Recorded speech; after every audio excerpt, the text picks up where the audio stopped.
Hello, friends, and welcome to Episode 2 of The Monday Show. And boy, what a show we have in store for you. My calculations are correct. When this baby hits 88 miles per hour, you're gonna see some serious shit. You are going to see some serious shit because today we have the first installment of Because I Said So. And then we're going to follow that up with a little discussion about a relevant topic, especially this week. We're going to talk about surprise releases, something that we're seeing more and more of in VR gaming, and I'm not so sure it's a good thing. Maybe it is, maybe it's not. We're going to try to wrap our heads around it a little bit later. But first of all, I'm your host. My name is Wes. With me, as always, my good friend Ruuts. Ruuts, how's it going, bud? It's going good. It's amazing. Times Square behind me, nothing's better. So, yeah, Ruuts coming live via satellite from New York City. yeah, that's right. Anyway, let's quit fooling around. Let's get into it here. Because I said so. All right, so those of you who aren't familiar with the brand new segment that we have here, the way it works is Ruuts picks a game for me to play. I pick a game for Ruuts to play. If he doesn't want to play it, it doesn't matter because he's going to play it. Why? Because I said so. All right, so we picked our games last week, and Ruuts picked for me Gunheart, but there was a caveat. There was a caveat that not only was I to play Gunheart, but I had to do some co-op with Ruuts. And we did that. Watch out on the channel, as I did make a gameplay video of that, and I'm going to upload it to the Virtual Strangers channel. So if that's not up now, it will be soon. So keep an eye out for that. So Gunheart, yeah, my impressions of the game is it was fun. I liked it. The game plays very fast. That was probably the thing that stuck out most to me. Of course, it's a first person shooter, kind of arcadey. So it really put me in the mind of Borderlands 2. The way it played, it kind of revolves around collecting money and buying weapons, buying upgrades. It isn't as loot heavy as Borderlands 2, and it isn't nearly as vast as Borderlands 2. But the gameplay itself reminded me of Borderlands 2. It was a lot of fun. The locomotion mechanic was really awesome. They set you up so that you can jump as well as teleport. And when you get good at doing both of those things together, you can really master your environment. And it makes these high-paced, high-intensity gunfights even more so. Anyway, I got into it. I had a little bit of trouble connecting up with Ruuts on night one. I was using the Oculus version. He was using the Steam version. It can be done, come to find out later. But we quit. We gave up. And the next day we both came at it with a Steam copy, connected up, and had a blast. Not many downsides to it. I would say that if I had to talk about the negatives, there isn't a whole lot of diversity in the enemies, and there's not a whole lot of diversity in the levels. All the levels kind of look the same. They may change the color palette or the lighting, but it kind of looks like a roguelike in that aspect of it. And the gameplay is pretty much arcade style, fast paced FPS, and as fun as it is, I personally like more of a story-driven game, and would really have appreciated it if there was more of a story being told here. I mean, there's a loose story around everything that's going on, but all the chapters are pretty much the same. You're playing the role of this badass exterminator going and taking out these bug creatures from these different planets. But where this game really shines, in my opinion, is the co-op gameplay. Like I said, it's action-packed, high-intensity FPS gameplay, and when you get in there with a friend, the hours kind of just flow by quickly. Uh, Roots, I already know that you enjoyed this game. What are your favorite? What are one of your favorite aspects of this game? Well, everything really, but it's gorgeous, man. We were just sitting there like marveling at how there was like a moon everywhere I looked. There was like 15 moons in the sky, big ones, little ones, huge ones, and just the looked like a AAA game. It is. I mean, in a lot of respects. But that being said, my ultimate favorite is the way you move around. Like you said, you can teleport, you can jump, and you can get good. You can teleport as well, but double jumping. This game, it feels like it's Destiny in VR. The way you're moving around, you get hit, your shield goes down. You got to start moving really quick to not get hit again or you die. And we went in, Wes and I, we didn't fuck around, man. We right off the bat, I said, let's pick this one. It was like really far in, and he was level 1. I was already leveled up to 19. I'd been leveling in my guns and shit. And then I said, oh, let's try elite mode. And so we went into elite mode, and it was amazing. I was flipping through. We were just zipping. And then at one point, we literally both got one-shotted, and it was over. And we were like, oh, shit, what happened? So we opted to go back to, like, I think a level 5. We still did elite mode, and it was still hard as hell. I would recommend, especially co-op, elite mode all the way. You get more money, and the enemies seem to be more different than I remember, and a lot more. So yeah, it was. I love this game. It gives you a lot of reasons to go back in VR. There's not a lot of games that you can upgrade, and there's this many upgrades, not only to your guns but to your levels, and you have all these cards, and you can swap them around for more accuracy or more damage, and it's just really very diverse in that respect. So Yeah. There's definitely a lot of customization that you can do to your weapons, to your character. That's really the where a lot of the replayability comes from. Uh, Again, the gameplay, fast paced. I would liken it to a cross between Borderlands 2 and Evasion, and you're absolutely right about the production value. Even though, like I said, the levels all kind of look the same. It all looks really, really good. Everything's crystal clear and and really beautiful, and the sounds as well, top notch. These bug creatures, when they come at you and start screeching and making noises, mm, it makes you want to move. You don't want to sit still. You want to run away. But again, the biggest draw of this game for me is uh, co-op, co-op. the co-op gameplay. I think that if I were playing it by myself, I'd probably get bored with it within a couple of hours. But with a friend, I could probably play this for days. It's really, really awesome.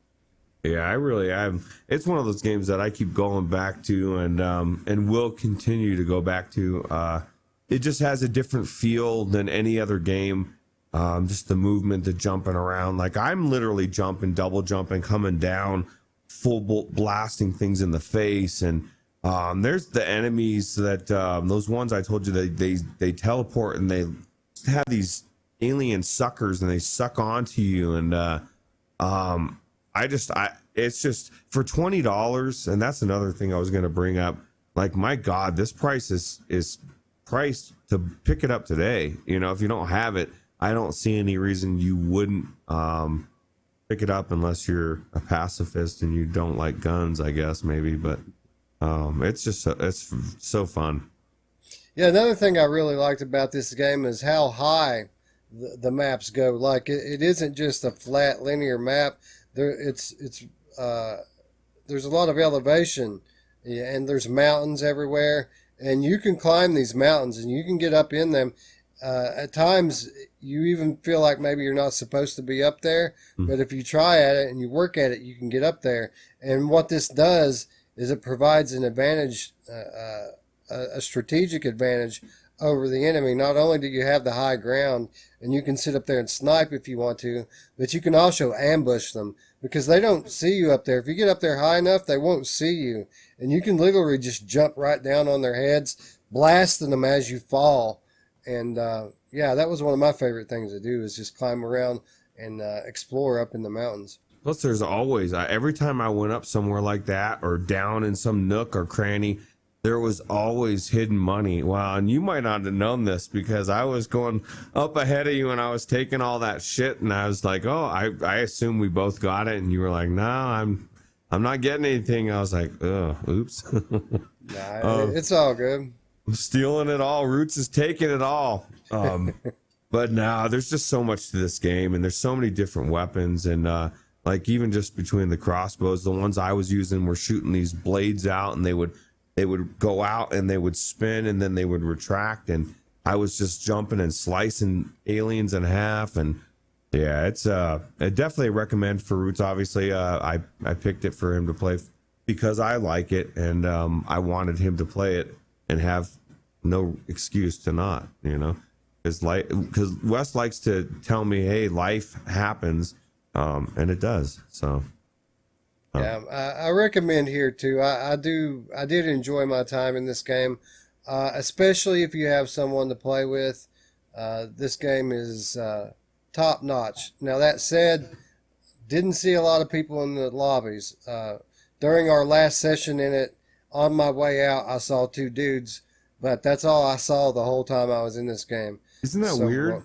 In the Discord, they were saying they had saw like 10 people in the lobbies every time they go in there, and I was like, you and we didn't see anybody in there. I have seen people before, but I guess supposedly the word is it's busier than what we saw. But we did go. Was it fairly late? Not too late, but it was later, I guess, right? Yeah, it was pretty late when we played, especially for like overseas.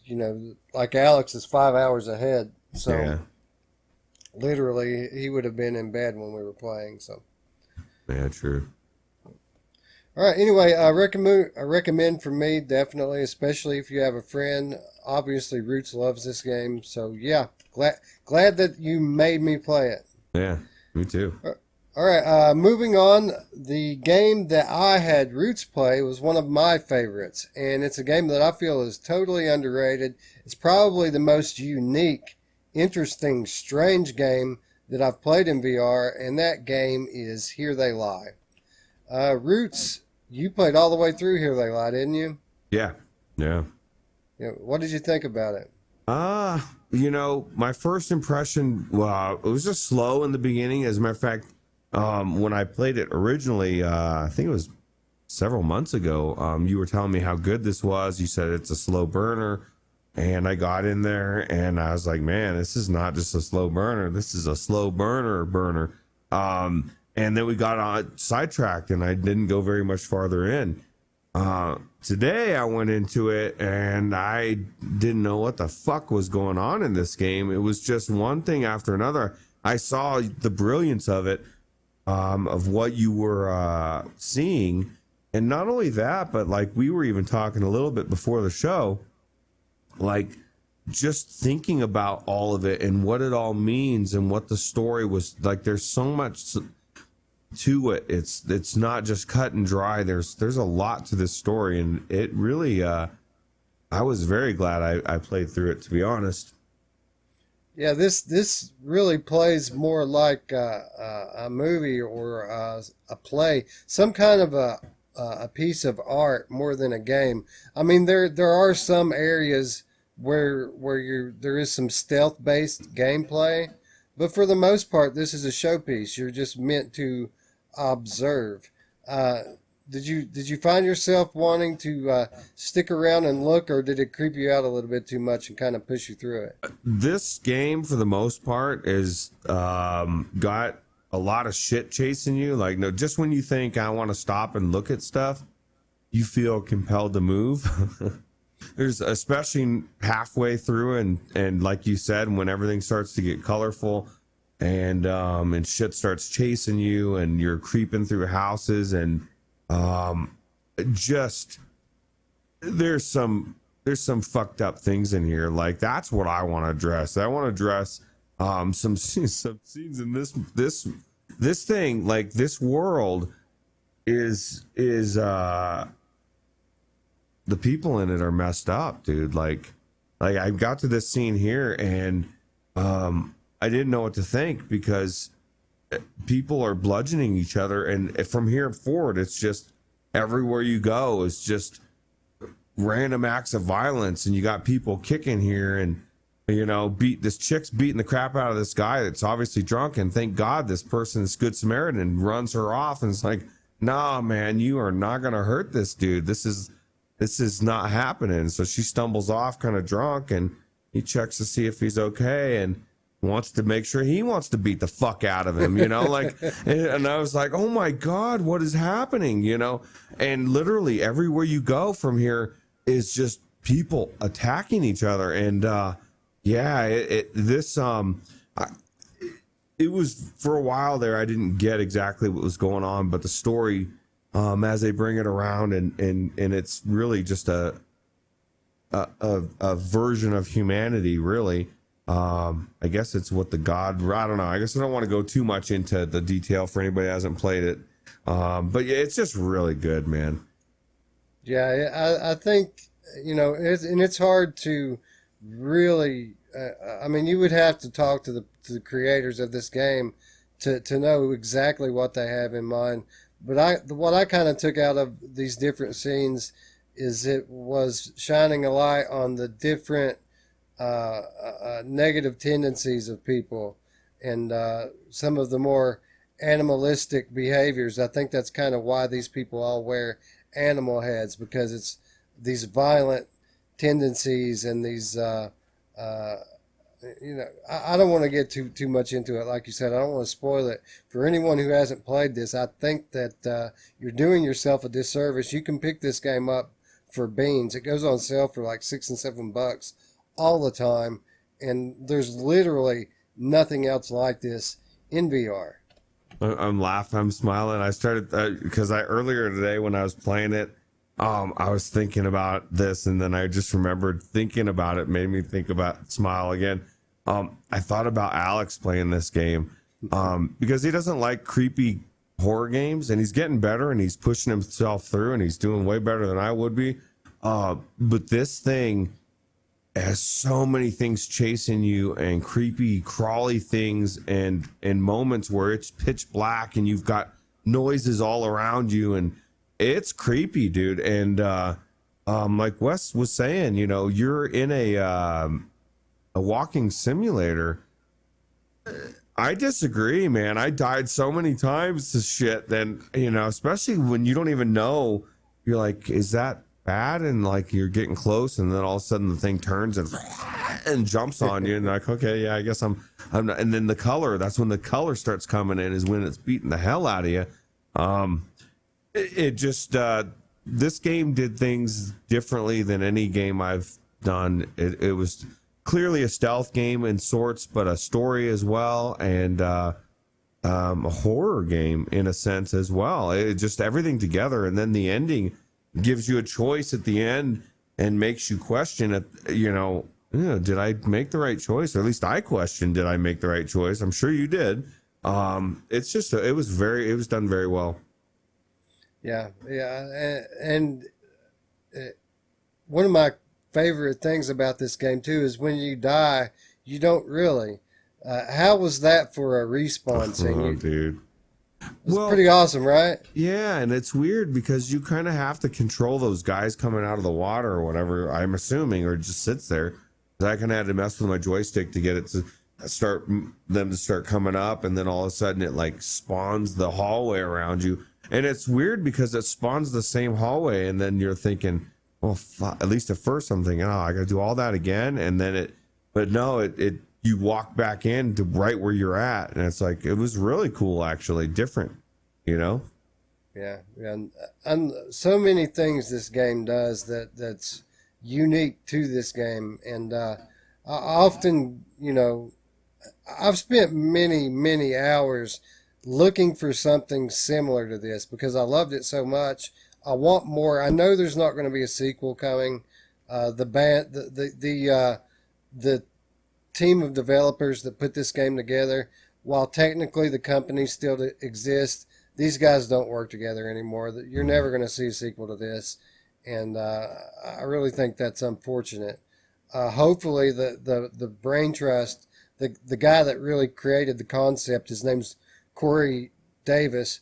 Hopefully, that guy will come up with some kind of a spiritual successor to this, because I want more. I can only play through this so many times before I have to move on to something else. So yeah. What about if you could play it on PC? Because the Mura was driving me crazy, and then also just I'm just so used to clarity, and it just I would play through it again for sure on PC.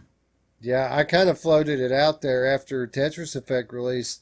I put it out there on Twitter because this is a Unreal Engine 4 game. We could see this on the Epic Store.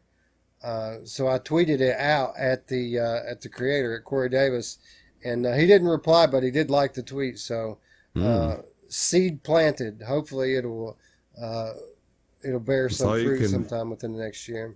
That's all you can do, right? Yeah, at this point in my life, that's all I can do. What did you think of the canoe scene and just the way that they like things came out of the water and like they did everything right of VR, like buildings going up and huge, pillars falling and crumbling, and it just had such a presence of like awe. I just was like visually looking around going like, what is, like, I swear most of this game I was like, what is going on? This, everywhere I looked there was something unique, and horses smoking cigarettes, typing at a typewriter, and like just weird shit, man. This is definitely one to get high on and play. But Yeah, when I first played through this, the way I took that, or the vibe I kind of got from this game is it reminded me of the Divine Comedy, Dante's Inferno. And if you're not familiar with this, it's classic literature where Dante describes his descent through hell. And he goes through these separate levels of hell as he descends and gets closer to the bottom. And each level has a different sin assigned to it. So here you have the adulterers, here you have the drug abusers, here you have the violence, and each level is denoted with a different Roman numeral, much like the chapters in this game are. So I see a lot of similarities between this and the Inferno. And if you've read the Inferno, at a certain level of hell, to get to the next level, you have to cross the river Styx. And that's the way that I kind of took that canoe scene, is that maybe we were crossing the river Styx to get into the lower levels of hell. I think we're going to need to do a specific like review, or at least a video at some point on this, like breaking down, because I just want to hear what you think, because there's so much to this game that it's just crazy, man. There's like this part right here, okay? Like, okay, so you watch, he shoves this guy over, and then he's like just getting off on it, and then it makes you shove him off, and I'm like, oh my god, it's just a crazy game, dude. I loved it. It was definitely, really glad you picked it for because I said so, Yeah, well, I'm glad you enjoyed it. It's definitely a unique experience. I can tell you're not going to find anything else like this. So definitely a must try for those of you who have the stomach for it. See you later, Zebra Dude. You don't have to. By the way, you don't have to kill Zebra Dude. You can keep walking, but it's kind of a choice, and it's cool too the way that there's a few of these instances in this game where you have a choice to make, and it plays into the dialogue at the very end of the game.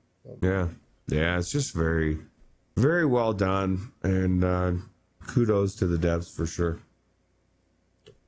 All right, so we're going to move on. That's going to do it for our very first installment of Because I Said So. Keep an eye out for future installments of this game. We're probably going to go to Discord at some point and take some suggestions. So if you guys want us to play something, just be sure to click the subscribe button and the notification bell. Be sure that you go down to the description and click on the Discord link. And just keep an eye out. We're going to be doing tons of these. We're not going to do it every week, but because we have other things, other ideas in mind that we want to try as well. But this is definitely, I think, going to be a popular segment on the show, and something we're going to come back to often. Look at those people. They're all tuckered out, you know. They just look really, really comfy. Yeah, those guys have, looks like they've had a good long week of fun, and they have to sleep it off. Oh, yeah. All right, anyway, let's move on to our topic. The topic this week that we're going to talk about is surprise releases.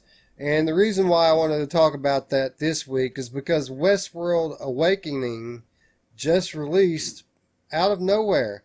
This is a AAA level game coming to us from Survios, based around a popular HBO television series. And this thing has been developed fully in the dark. Nobody had any idea that this was coming, and then all of a sudden it just gets dropped in our lap out of nowhere. Ruuts, this is something we're starting to see a lot of in VR. These games coming out with absolutely no promotion and being dropped in our laps. Do you think this is good for VR or bad? I don't know. I mean, it's not necessarily bad per se. I just don't get the marketing reasons behind it. Like, it just doesn't intuitively. It doesn't make any sense to me why you wouldn't want people to know. But I mean, you know, Survios is that. Yeah, probably going to come out with another game next week. You know, it'll be a new Spider-Man, the game no one knew about, and it's like better than anything we've played. And why not? Because they're Survios and they're God, and they just have a million games. Some seemingly, I don't know what's going on, but it's bizarre, right? Because what have you ever heard of a gaming company or in any before VR just randomly dropping some shit? No, hey, we got a AAA game just came out, never heard of it before. You kind of want to build some hype of fan base, and I don't know, maybe they were very comfortable with the fact that Westworld is a good enough brand that people were gonna jump on it quick, you know. Yeah, I think that more than anything, it indicates the kind of different space that VR gaming is in at the moment. Because if you think about it, there's not very many VR gamers. In the big picture, there's probably 10 to 1 flat gamers at least right now. And the tendency for most of us VR enthusiasts, if there's a good game out there, we're going to buy it anyway, are we not? Mm. So what would really the point be in hyping a game up? Because we've noticed in the past with games like Evasion and games like Marvel Powers United VR, they tried to hype these games up, and what happened? People's expectations ballooned out of control, and then these decent games pretty much got shit all over because it didn't live up to the preconceived notions that people had. So at least by doing it this way, they don't have that problem. They don't have to worry about things getting overhyped, and they know, like I said, they know we're going to buy it anyway. So why not just drop it? Yeah, I guess. I mean, it just from that standpoint, the fact that everybody freaks out and wants to shit on everything, and you know, the devs don't have to they didn't have to let Evasion fans run away with what they thought it was going to be.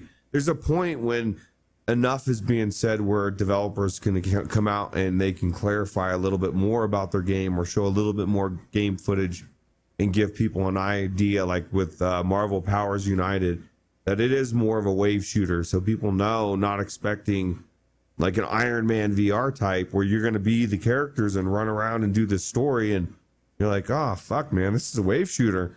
But yeah, I mean, that makes sense. It is a different entity. It just doesn't. It's just different because it's not normal marketing when it comes to almost anything that we're used to. But it is a trend, And especially with Westworld, it doesn't hurt. As long as you've got a brand, as long as you've got it's good, you can do this. But you know, how many games do we know that just drop and nobody knows what it is? It's out there and then it just disappears. And we're talking about these hidden gems because there was no marketing, you know. So there's that flip side to it as well, right? Yeah, I think some marketing could be beneficial for smaller teams, independent developers. But take Borderlands 2, for example.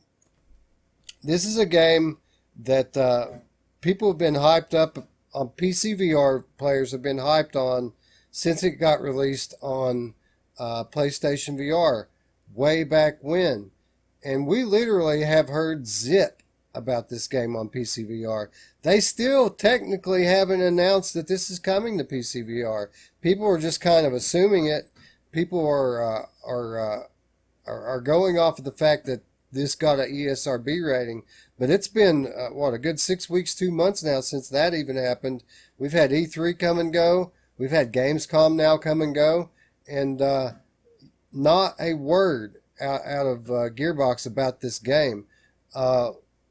What do you think that is? Do you think maybe that they're trying to temper expectations, or do you think it's what we just said, that it really doesn't matter? They know we're going to buy it anyway, so who cares about marketing it? Well, this is kind of one of those things where, again, because it's big enough, they've done enough to not have to market. You know, it's like the brilliance of marketing. It's like you're marketing without marketing. They've just by putting out that ESRB and letting, you know, we know once they did that, we know it's coming. Like it has to come. There's no reason to do that and not bring it out. So it's coming. It's just a matter of when. So once they did that, everybody knows it's coming. It gets the buzz out. And it's kind of building hype almost, right? People are like waiting and we're like, we want it. Now, this is where they are going to mess up if they bring it out and it's not multiplayer, which I'm pretty sure it's not going to be multiplayer because I don't think they're changing everything they did with PlayStation VR. People are going to be pissed, even though they know it's not going to be multiplayer. It's just the hype is building and everybody's hoping and they're not really saying. And then if it isn't, it's going to be shit. You know, people are just going to freak out because it's 2019 and I want to be pissed. I want to be pissed about something. Exactly. I think you said it all there. Another example of hype gone wrong. There was a bunch of false leaks and things coming out into E3 2017 or 2018. E3 2018. There was all this hype and speculation for all of these games.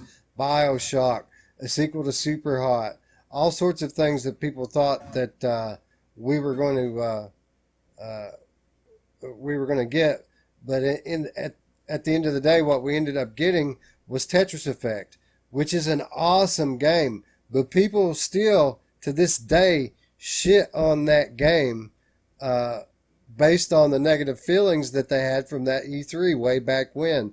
And part of me thinks that it would have been better off if they had just dropped it out of nowhere and then people would have been grateful for it. Yeah, you were very right.